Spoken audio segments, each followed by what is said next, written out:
외과의사회 회장이기도 하고 세라이사부라는 유튜브 채널을 운영하는 외과의사입니다. 의정 갈등이 심해져 있는데 잠시 얘기를 해도 이해를 하실 수도 있고 이해를 못 하실 수도 있어서 이 자리를 빌어서 얘기를 해보도록 하겠습니다. 원인이 어디 있었고 어떻게 돼야 이 문제를 해결할 수 있는지 쉽지 않은 문제고 오해의 소지도 있기 때문에 어려운 얘기지만 풀어가 보도록 하겠습니다. 그래서 제목은 갈등의 뿌리를 찾아서이고, 갈등의 원인은 신뢰 부족입니다. 정부가 지금까지 의사들에게 여러 차례 신뢰를 저버리는 행동들을 오래도록 해왔다라는 근거들을 제시하고 그 문제를 해결하자 하는 내용입니다. 이 사진은 2020년도에 전공의들이 의대생들과 함께 공공의대 설립 정책에 반대하는 시위를 하는 장면입니다. 이 학생들 또 이 전공의들이 지금 그때의 기억을 잊지 않고 있는 거죠. 건강보험은 이 박정희 대통령이 마련했다는 것이 정설이고, 그때 김종인이라는 분이 나타나서 이제 자기가 개입을 해서 의료보험과 전국민 건강보험을 국내에 도입했다고 얘기를 합니다. 그런데 문제는 뭐냐면 거의 모든 정권이 포퓰리즘식 정책을 도입한 거죠. 그래서 가장 대표적인 것이 노무현 전 대통령은 식대를 급여화했습니다. 지금 현재 밥값이 일반 식당에서 8,000원, 만원 정도 할 텐데 병원에서 한 끼 식사를 하는 거는 4,000원에 불과합니다. 2013년에는 박근혜 전 대통령이 4대 중증질환 보장성 확대라는 정책을 시행했는데, 이것도 역시 논란의 소지가 있지만 너무 지나치게 많은 퍼주기였을 가능성이 높다입니다. 그리고 2017년에는 문재인 대통령이 문재인 케어를 시작했는데 상급병 치료를 급여화하고 특진료를 폐지하였습니다. 이때 문재인 대통령은 의료계의 걱정을 이해하고 적정 수가를 보장한다고 했지만 지금 현재까지도 적정 수가는 보장되어 있지 않습니다. 그리고 의대 정원 증원 2,000명과 관련해서 문제가 심각해지니까 월간 조선의 하주이라는 기자가 2023년 10월호에 이런 내용을 실습니다. 대부분 의사들의 이야기를 듣고 어느 것이 문제인지를 이제 얘기해주는 그런 기죠. 의사들의 입장을 많이 대변하는 그런 내용이고요. 현실에 부합합니다. 그러나 반대의 입장도 좀 들어보는 그런 기사가 한 번 더 나왔으면 하는 바람이 있습니다. 신뢰를 찾기 위해서는 어떻게 해서 이 신뢰를 잃어버렸나를 알아야 되는데, 그래서 제목을 배신의 역사라고 붙여봤습니다. 첫 번째는 의약분업입니다. 이제 의약분업 때 이제 약사들에게 약품 조제권을 주면서 의대 정원 증원을 하지 않겠다 또는 줄이겠다고 해서 현재까지 와 있고요. 가장 또 대표적인 잘못된 정책이 일당 처방료라는 것을 의약분업 때 시작을 하면서 의사들에게 주었는데 재정이 부족하다는 이유로 1년 만에 없애버렸습니다. 일방적으로 당하게 된 것이죠. 그 다음에 원격 의료 문제로 2014년도에 의정 갈등이 발생을 했는데, 이때도 정부는 PA 합법화를 중지하겠다고 이야기를 했는데 지금 간호법을 통해서 PA 합법화를 하고 있는 상황이죠. 또 문재인 케어는 이 적정 수가를 주지 않은 채 비급여에 대한 급여화를 통해서 이 의료비 부담을 낮춰주겠다는 정책이었는데, 의료 수가를 정상화하겠다고 공언을 한 문재인 대통령이 2017년 8월경에 서울 성모병원에 방문해서 공언을 했거든요. 그런데 의료 수가는 지금 현재도 바뀌지 않았습니다.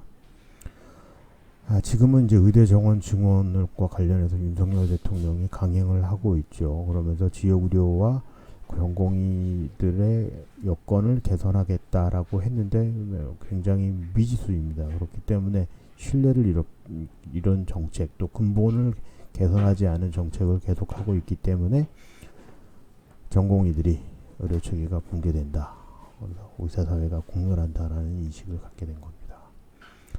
앞서 얘기한 월간조선 하주희 기자가 이렇게 분석을 했습니다. 우리나라는 유례가 없는 독특한 의료 시스템이다. 예를 들어서 미국은 민간 시장을 통해서 의료 서비스를 공급하고, 유럽은 사회주의식 의료 서비스인데 대표적인 게 영국이고, 영국은 의대생의 교육과 의사가 의료행위하는 것 모두 다 국가에서 통제를 하고 무료에 가깝게 하고 있습니다.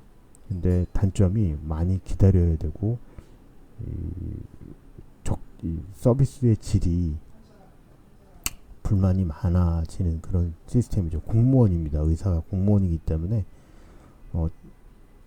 공무원의 특성을 많이 갖고 있다고 제가 표현을 하겠습니다. 근데 우리나라는 민간 시장을 정부가 강력히 통제하면서 지금까지 유지해 온 것이죠. 그래서 독특한 시스템이라고 하는 겁니다. 앞서 의약 분업 때 이 약사들에게 조제권을 주면서 의약 분업을 하면서 의사들을 달래기 위한 방법으로 일당 조제료, 일당 처방료라는 것을 만들었는데 돈이 이제 많이 지출이 되거든요.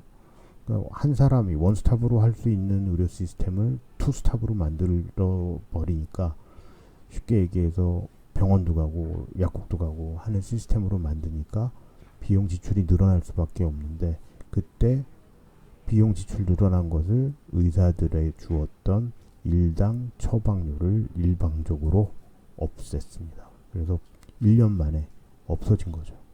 그러니까 이렇게 됐기 때문에 의사들은 정부를 신뢰하지 않는 겁니다.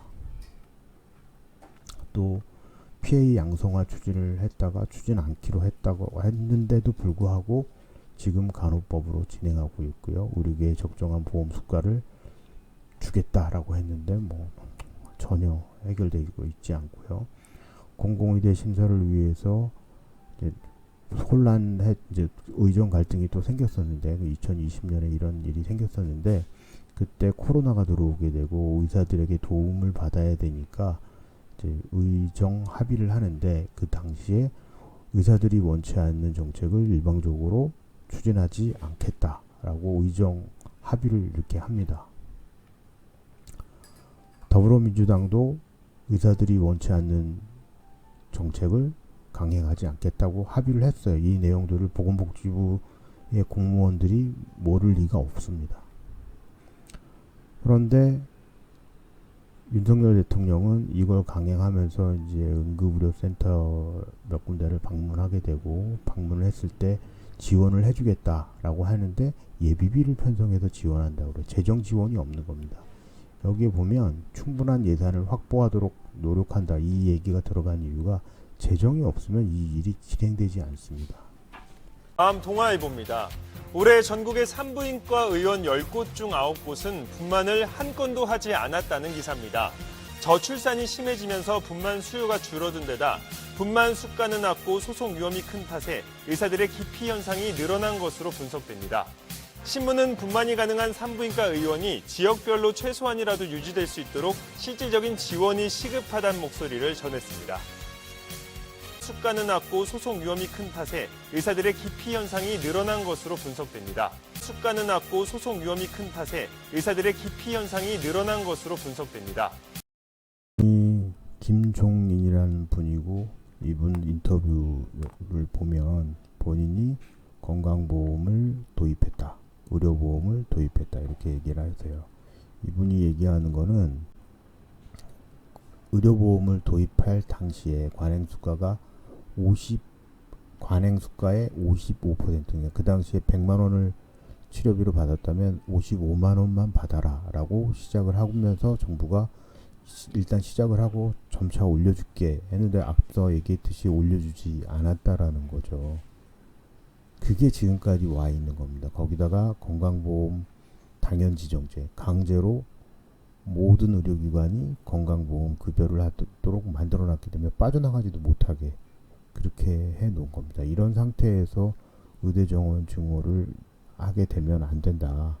그래서 정부가 의사들과 싸우지 말고 협상을 했어야 됐고 정치권이 중재하는 역할을 잘 했어야 했다라는 주장을 이야기를 하게 됩니다. 이게 맞는 말이죠.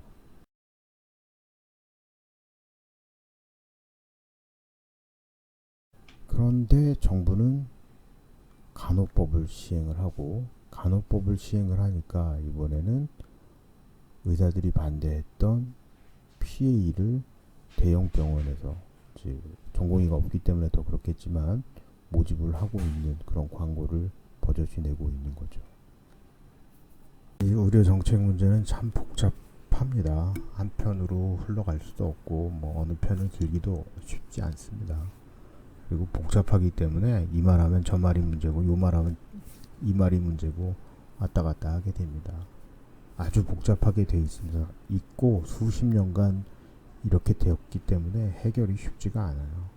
그래서 이런 말을 하는 것, 예를 들어서 의사 편을 들어서 얘기를 할 수도 없고 국민의 편만 들어서 얘기할 수도 없습니다. 그래서는 문제가 해결되지 않습니다.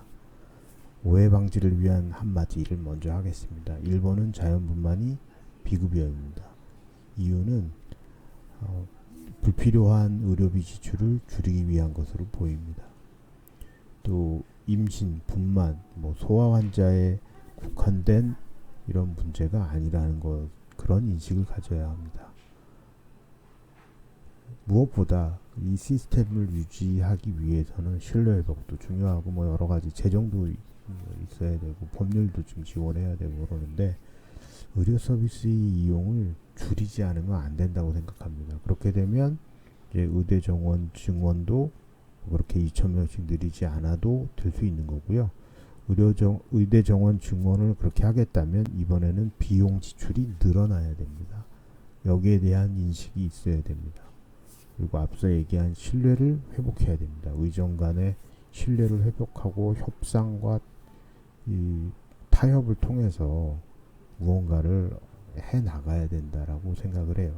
다시 또 말하면 앞서 얘기한 미국식과 영국식 의료제도가 있는데 우리나라만의 의료제도라 하면 그러면 여기에 이게 이제 좋은 제도일 수 있거든요. 지금 기피가 문제를 해결하는 방식으로 문제가 해결이 되면 좋은 방식이 될 수 있습니다. 그래서 미국식 제도만을 원하는 게 아니기 때문에 신뢰를 회복하고 협상을 통해서 제대로 된 정책을 만들어 주어야 한다라는 것입니다. 그것을 위해서 이런 얘기를 하는 거고요. 의료 행위에 대해서 또는 의료 분쟁이 발생했을 때 법조인들의 인식 변화가 좀 필요합니다. 법조인 모두를 지칭하는 건 아니지만 어쨌든 법조인의 인식 변화가 필요하고 의료 감정의 문제에서도 의사들의 인식 변화 또는 의사들의 사전 교육이 필요합니다. 그것이 이 잘못된 것을 악화시키고 있기 때문입니다. 또 하나는 의대생들이 수업 과정에 점수를 받아가면서 우리 학점이라고 그러죠. 이런 걸 받아가면서 의료 정책에 대한 교육을 받아야 됩니다. 그래서 앞서 살펴봤듯이 이제 정리를 하면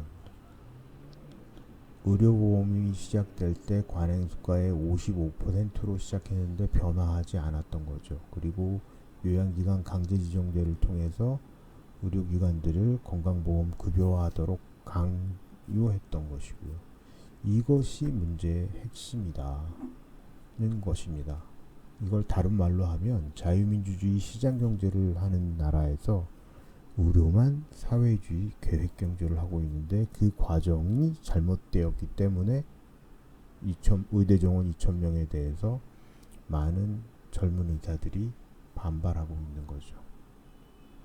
또 의료를 선심성 정책으로 표를 얻기 위한 정책으로 정권 때마다 이 근본 문제는 해결하지 않고 정책을 새롭게 만들다 보니까 더 갈등이 더 심해지는 거고, 그 과정에 의사들은 생존하기 위한 여러 가지 편법들을 동원하게 되었던 거죠.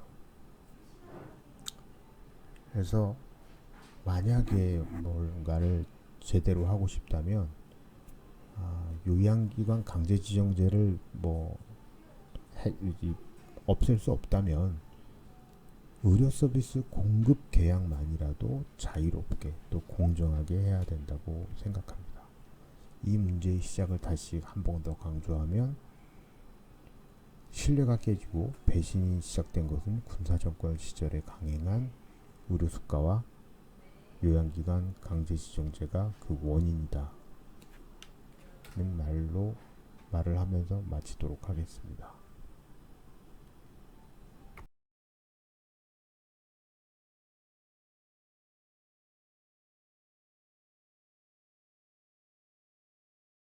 우리나라 의료